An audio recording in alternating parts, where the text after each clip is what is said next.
the question has been posed to me based upon what we've been hearing both on social and popular media as to what's happening with the legal profession. Now, I've been practicing here for 25 years, not just here and overseas for over 25 years now.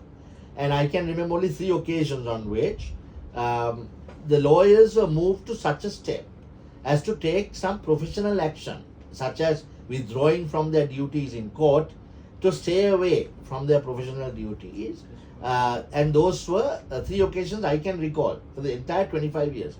Now, the last couple of weeks have been, in my opinion, very dangerous to the common fabric of Sri Lankan society. First, we heard of some lawyers being assaulted when they were coming out after performing their duties as lawyers in a court of law.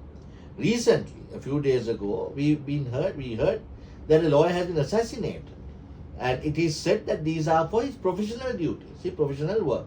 Now, there are certain things that the public are not aware of. A lawyer's duty is bound when we assume an oath of office on the Constitution. We assure an oath to uphold and to defend and protect the Constitution, which includes the judicial part of the people, which is one of the 3 pillars of government: the legislative power, the executive, and the judicial power. And part of that duty is for us to conduct ourselves within the rules of the profession. Now, a cardinal rule in our profession, when we take on a case or a client, is the cab rank rule. The cab rank rule, in simple English, is like where the cabs are parked outside a railway station. They come from old England. And the man who comes out of the station calls the first cab that's in the rank, the cab rank. And that cab can't say, no, I can't take you. That cab must go. And then the next cab comes, the next passenger gets on the next cab. That's the cab rank rule. The cab rank rule applies to lawyers. We cannot discriminate any client that comes before us based on their caste, their creed, their color, whether in our opinion they are a criminal law or not. We can't do all of that. There are only a very few exceptions on which we can refuse a brief, and those don't pertain to my present discussion. One example is where a client can't afford your fee, then we have an ethical obligation to refuse to take that brief because the client can't afford your fee. So, but of course, having said that, there are so many lawyers who appear free of charge. Now that's pro bono. Going back to my point. So a lawyer, all that a lawyer does, this is a common misconception in society.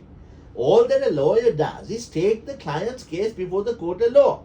And if you're defending, you go and defend that client. Then there's another lawyer prosecuting the matter. These 2 stories are told in the court of law. Evidence is led, and then upon the balance of scales that's behind me, for criminal test there's a different balance. For a civil matter there's a separate balance. These things are balanced, and then a decision is arrived at by the court, by the judicial system. The lawyer does not decide.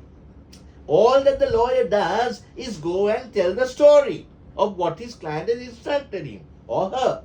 Now, if we start killing lawyers for doing their duty, where are we dragging this society to? We must remember that lawyers perform an integral part of our system. If a lawyer, now I have seen on social media some justification as to why certain people say that so and so had been killed because he was this or he was that.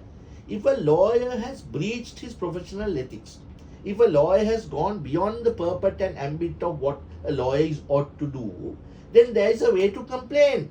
You must be hearing every day there are lawyers hauled up before the Lordship of the Supreme Court that dealt with for violation of ethics or rules, and some of them are disenrolled for life. So a lawyer is bound by a higher good faith. Therefore, for general civil, just not just lawyers, several other professions are also, what applies to general public is of good faith or bona fide action. A lawyer is bound by utmost good faith or uparima fide. Now, if a lawyer breaches his ethics or rules, immediate complaint will have him dealt with. So there is a way to attack a lawyer. If a lawyer is not doing his duty or job properly, or if a lawyer is doing things that he ought not to do, then you must make a complaint. The answer is not killing the lawyer.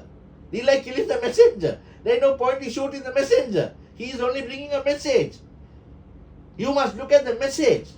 And therefore, I call upon all of us, fellow citizens. It's been a while since I addressed you, but I thought it is important enough when so many news agencies were asking me to comment on this. I thought it was important enough that I make a statement on this. I call upon all of you to stand with the lawyers on this occasion, because we are dragging our rule of law, our governance by a system of law, into a place where we don't want it to go. Remember that the rule by law and the mechanism of adjudication of disputes before a court of law, these are fundamentals in a democracy. If you keep dragging this situation to another place where it ought not go, and if lawyers stop doing their professional duties, then where is this society going to stand? If lawyers of fear or reprisal stop doing or conducting their duty, then this society as we know it is going to change its fabric from top to bottom.